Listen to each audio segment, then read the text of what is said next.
Sa panahon ngayon, di bali nang mapagod ng katawan, ang mahalaga, mayroong baon kinaumagahan. Habang bata ka pa lamang, ay kailangan mo na magbanat ng buto para pagdating sa panahon na ikaw ay malakas pa. Kaya mo nang tumindig sa sarili mong pa, kaya habang bata pa lang, matuto ka nang magbanat ng buto.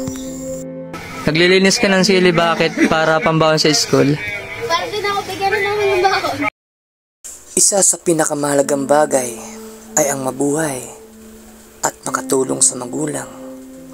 May mga kabataan dito sa Bulacan na tuwing hapon, ginagawa nilang libangan ang simpleng paglilinis ng dahon ng sili upang makatulong sa kanilang magulang at wala lang alalahanin na baon kinaumagahan.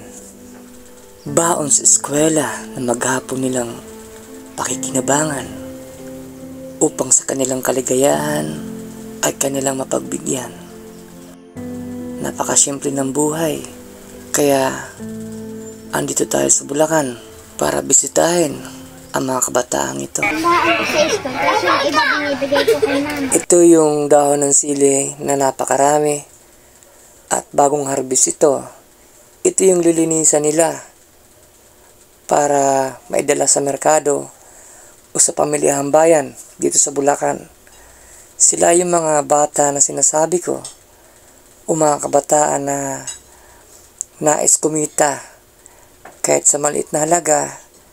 Ang mahalaga ay meron silang babaunin sa eskwela. Sila yung mga kabataan na hindi umaasa sa magulang para humingi ng baon at doon sila masaya.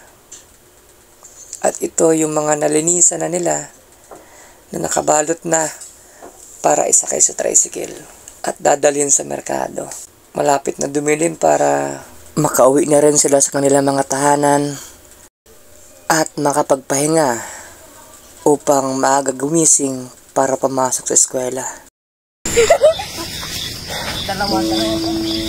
Ito si ate, oh. Kaya mo yan?